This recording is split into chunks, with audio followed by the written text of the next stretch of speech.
Okay, so if you got through the last video or the first two videos, you'll know that my naming convention or my numbering convention is just totally screwy. But that's okay. This is super homemade, and I'm not charging you for it, so um, it is what it is. If you want more information, if you want to chat about coffee, if you, you know, got a really strong opinion and you want to discuss that strong opinion, call somebody else. No, you can email me. It's groundedcoffeebook@gmail.com. Let's dive in. In our first video, we talked about dose, yield, and time as a parameter set. In our second video, we explored the historical styles of parameter sets and how they taste different. And here we're going to dive into the tools you use to manipulate parameter sets to create better flavor outcomes. And in order to do that, we need to talk about extraction modeling, and we need to talk about really much strength versus extraction. So we'll get into that right now. We're going to use the term models to describe systems for thinking about extraction. So when a manufacturer says, I want to sell an espresso machine to 10,000 coffee shops, the first thing they think about in that sales pitch is, okay, how does this espresso machine make the shop owner or the shop trainer or the barista's life a little bit easier? They're like, I know, we'll take one of those variables, dose, yield, and time, and we will pull them out of the variable set and we'll turn them into a constant. That will help us sell machines. What that does effectively is it creates a model in which either dose or yield or time, typically yield or time, becomes a constant, and you have to think about modeling a dial-in process or procedure around that constant. One of those things you can do is identify your espresso machine, right? If your machine comes with a preset volume or timed extraction setting, right? Some kind of automation. If it has built-in scales, it might be one of the following. Like it might be a volumetric tech, right? So your barista starts the machine or you start the machine, the water automatically stops when the machine's flow meters have pushed a specific volume of water through the coffee, right? Reading from the screen, in dose, yield, time format, here yield is your constant, while dose and time are your variables. Gravimetric technology, right? You start the machine automatically stops itself when built-in scales confirm that a designated weight of beverage has been made, right? Dose, yield, time, here again, yield is again a constant, while dose and time are variables. Chronometric technology means very simply that time is now the constant and dose and yield are your variables. In chronometric technology, you are creating a consistency, a new kind of consistency that is elapsed time of extraction instead of a relationship of dose and yield. Or, maybe you have a manual espresso machine, right? You start it, you stop it, whatever time or yield or whatever it is you want to do. You might have one of those cool cantilever machines. And that's like manual squared because not only is it start and stop, but also you're controlling the pressure of the machine with your own hands. So let's talk about grinders, right? A few things to pay attention to. What is your grinder? What burr style does it use? Is it a conical burr? Is it a flat burr grinder? Does it have a temperature controlled burr set? There are two models here. Either you cool the machine down to keep the burrs cool, or you heat the machine up to keep the burrs at a stable temperature. The idea here is this.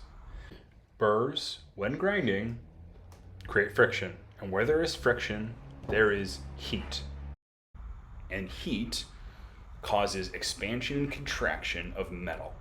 So if your burrs are getting hot and cold, expanding and contracting, well, the distance between the burrs is going to be changed, which is going to change your grind size.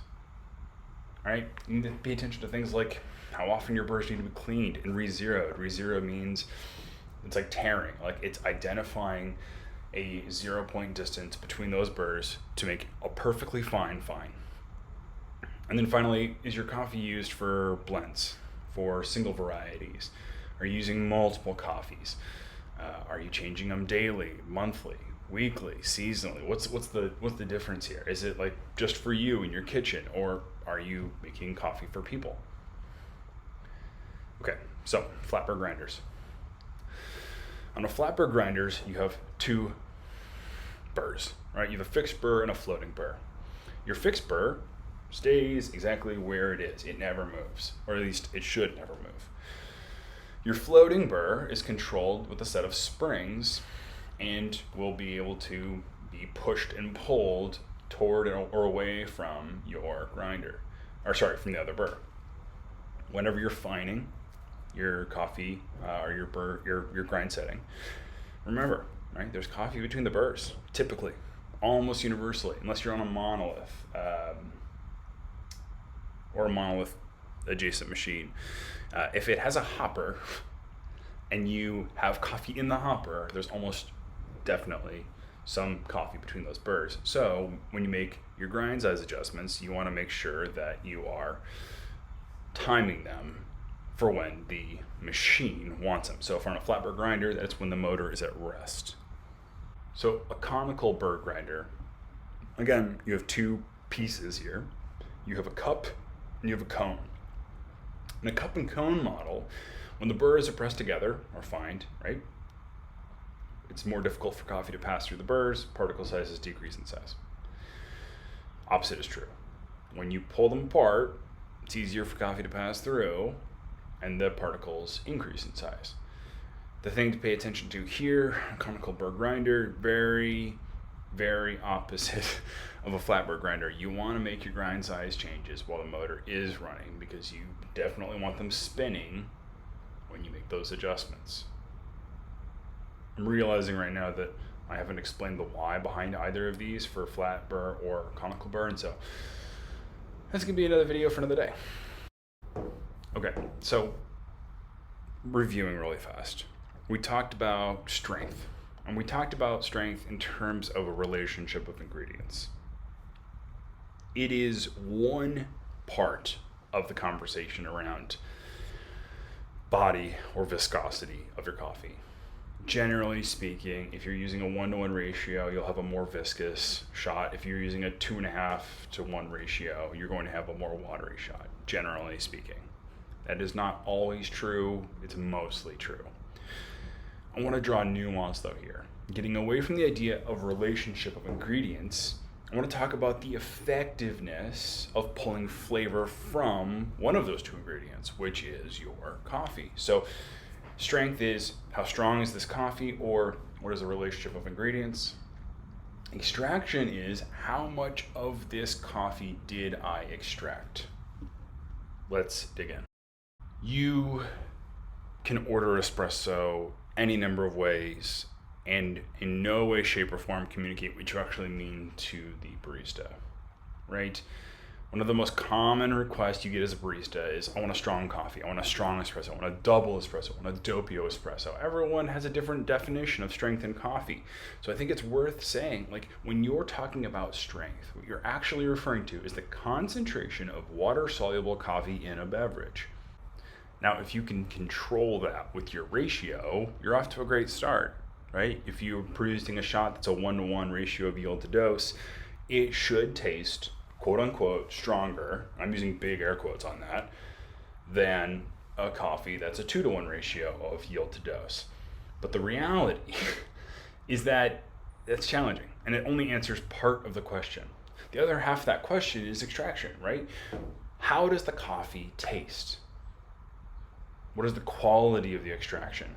In extraction, we're asking how water soluble is the ground coffee and how effective was the water at extracting flavor from it.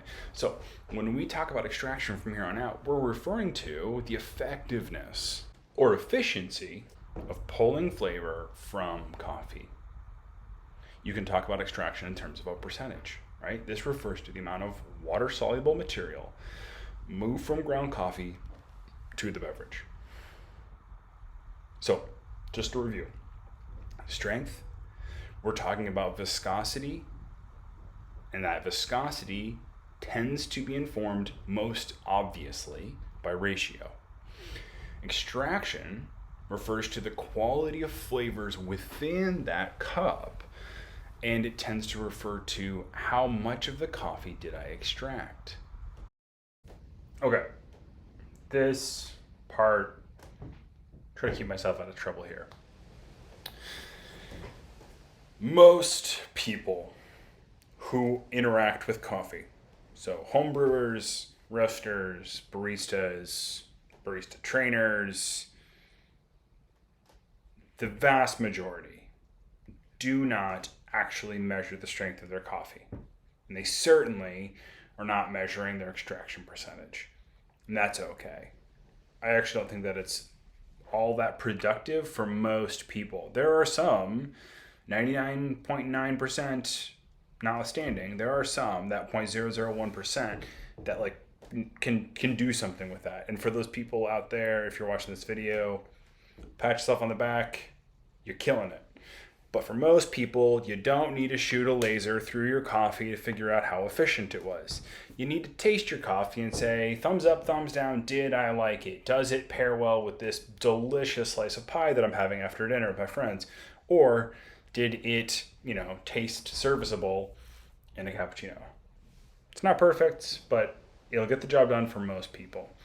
But the reality is this.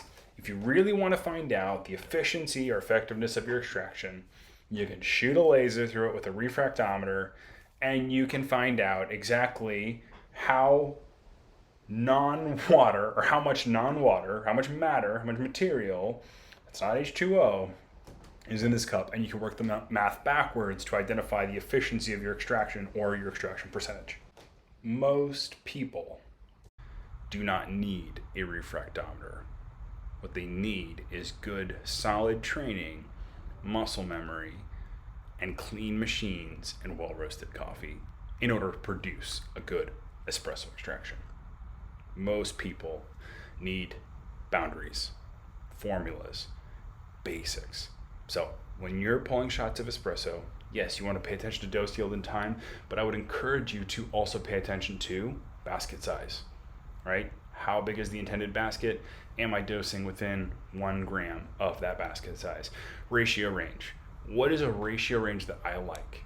Do I like 2-to-1 espressos? Do I like 1-to-1 espressos? Do I like 1.75 to 1 espressos? Build a range for yourself and try to dial it in.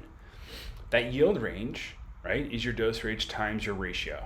So if your dosing range is 20 and your ratio range is 2-to-1, then your yield range is going to be 40 grams. If it's a range, then use a range, but I'm describing a single digit.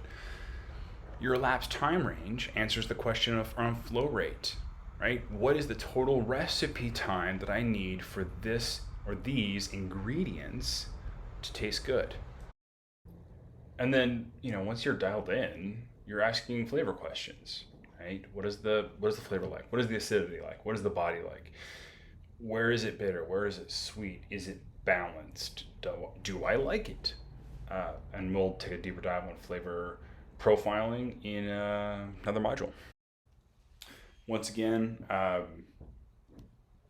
I'm really kind of tickled that I'm really pleased with the response that people are having. I'm glad these are helpful. If they continue to be helpful, I'd love to keep publishing them. So we'll see how this goes. I'd love to make another video next week if people are interested. So hit me up, write me an email. A few of you have actually bubbled up to the surface and said, hey, I'm opening a coffee shop, or I've got a new job as a barista and this is helpful, or I want to know these things. So shoot me an email. I'd love to help out if I can. Yes, Gregory, and it's a crazy world out there. Be safe, have fun.